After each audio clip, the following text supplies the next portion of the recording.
We love vintage stereos.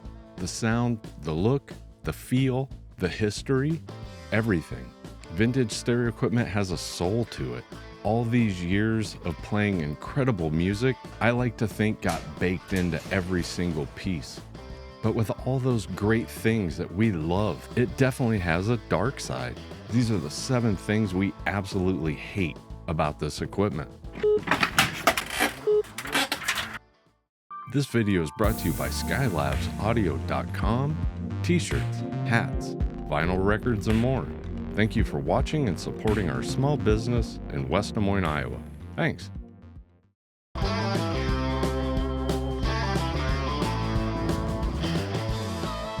What could possibly be worse than wanting to buy a piece of audio equipment that you can't hear? A lot of times you can't see in person. A lot of times you're just going off what you've read in forums and pictures online, hoping when you do get it, you're going to like it. And I know this happens a lot with new equipment as well, but new equipment usually has a return policy, a warranty, and most likely when you get it, the likelihood of it working is going to be pretty high.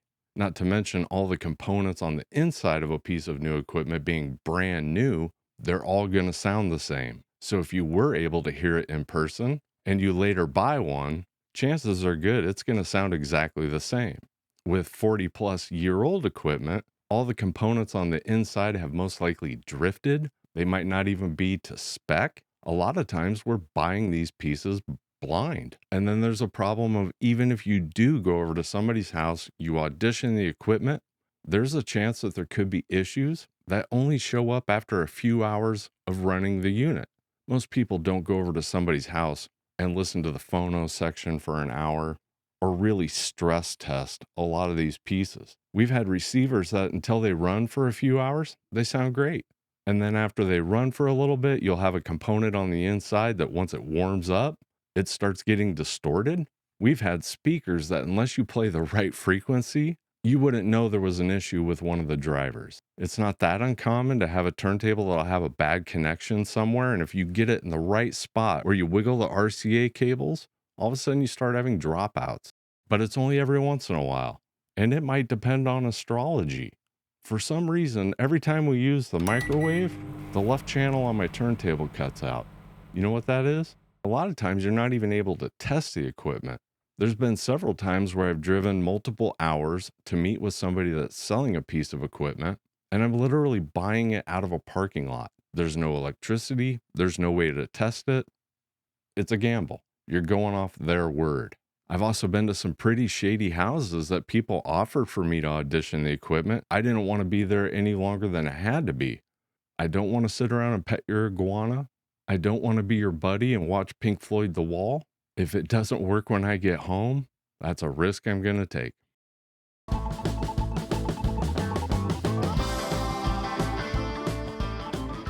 Whether you're buying it or having it repaired, most likely at some point, you're going to need to ship it.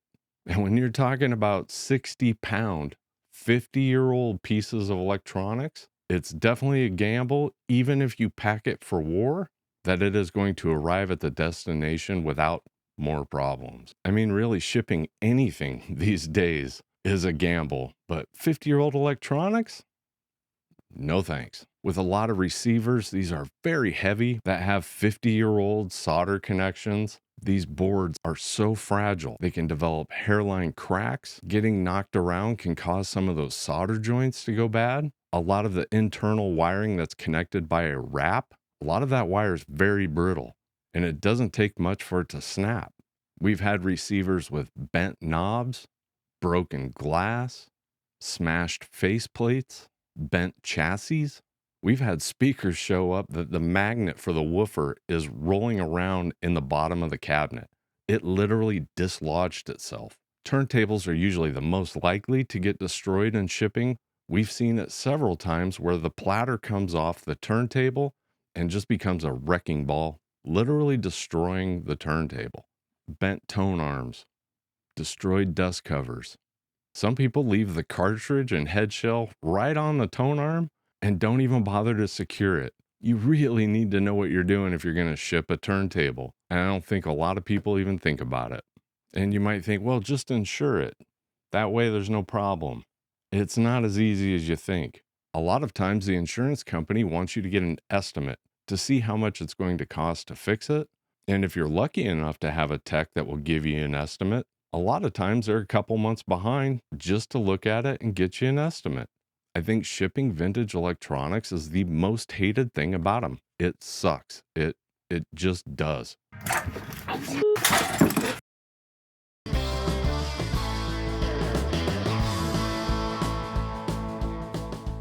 And repairing vintage electronics is not a big money maker. This is a labor of love. A lot of times it's a retired technician that's just wanting to make a little bit of extra cash and help some people out, help people get their stereo working again. And because they are retired and they're kind of doing it as a fun side project, they're not in any big hurry and they shouldn't be. They're not trying to build a business. You're at their mercy, their schedule, and you have to understand that your repair could take a while. If they get sick, it's not like they have another technician that can come in and get your repair going again. You're just waiting. And with every technician I've ever known, they all have models or brands that they like to work on. And then they have a list that's probably bigger of ones that they absolutely just refuse. And as challenging as it is right now, just to find a technician, you also need to get a little bit lucky that they will repair the model that you need fixed. I don't think it's going to change. I don't think the local colleges are going to start a vintage stereo repair program. I think we're at the mercy of the technicians that are still around and a few younger ones that have caught the bug and they love it as well. And this is definitely one of those things that we hate about vintage electronics.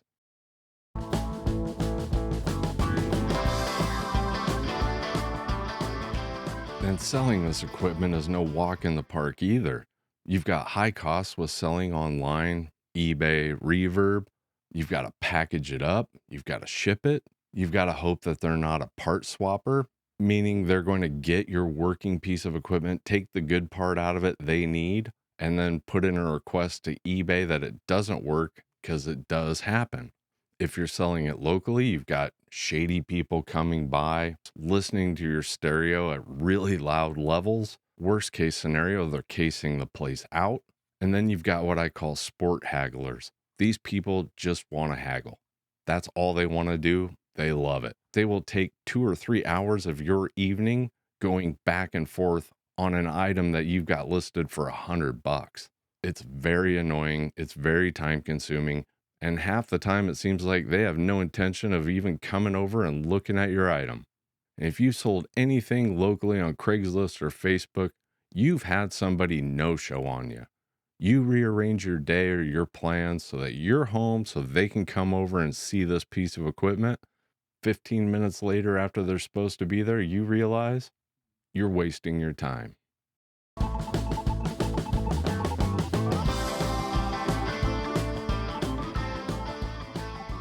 Output packs, CD lasers, cassette deck heads, potentiometers, plastic gears, faceplates, knobs, IC chips, germanium transistors. This list could go on and on. A lot of companies use proprietary parts for a lot of their products, and some of them you just can't get anymore. They're gone.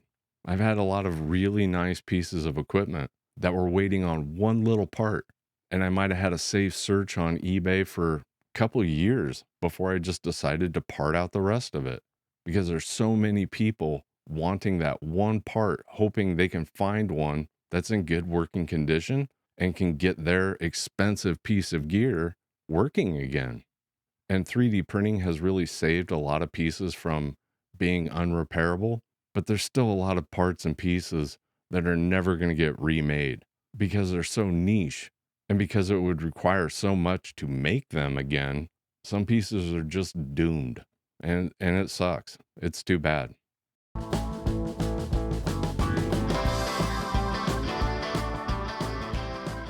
And even if you pick up a fully restored, good to go piece of vintage electronics, most likely you're still going to be needing to do maintenance. And with receivers, amplifiers, preamplifiers, you've got the dreaded cleaning of the contacts. They get scratchy, they get dead spots. Most likely they're going to need cleaned once a year, maybe once every couple years. And with older turntables on top of the speed controls that need to be cleaned regularly, you've got platters and moving parts that need to be lubricated. They need maintenance. They might not need as much maintenance as a receiver, but they're still going to need some maintenance. Cassette decks are probably the worst. Either they're playing too fast, too slow, they need belts replaced, they might need friction points re-greased. And with speakers, a lot of times they need refoamed. You might have tweeters with ferro fluid in them that dry out that need replaced. The capacitors in the crossover probably need changed out every great once in a while. I would definitely not get into vintage electronics if you don't like doing maintenance.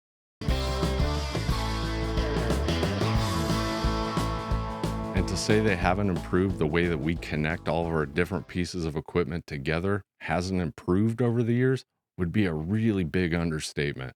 You will definitely encounter spade connectors, RCA connections that are way too close together, plastic binding posts that are breaking apart or are stripped.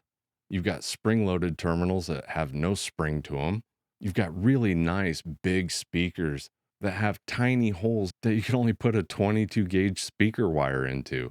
And then you've got your proprietary connectors like Pioneer, Bang& Olufsen, Bose, which become another complete pain in the ass. I hate spade connectors. I really hate them. Whoever invented the 5-way binding post, one of the greatest inventions of all time.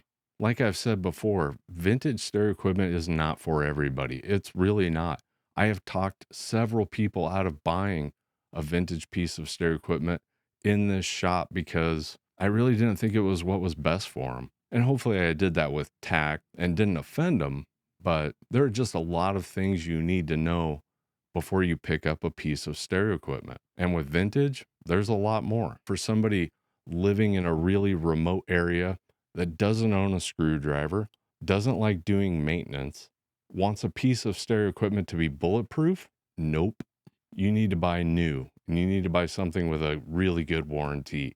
I always look at vintage stereo owners or enthusiasts as people kind of like that commercial from Miller where the guy's eating a powdered donut and he's got axle grease on his fingers. To me, it's kind of the same mindset or the same type of person. You don't mind getting your hands dirty. You don't mind having some issues here and there. And if you're like that, vintage stereo equipment can be very rewarding. It can be a bargain. It can sound just as good as a lot of equipment today, and it can be a lot of fun. You just got to know what you're getting into. That's all it is. And if you enjoyed this video, you should definitely watch that one. It's another fun one, I promise.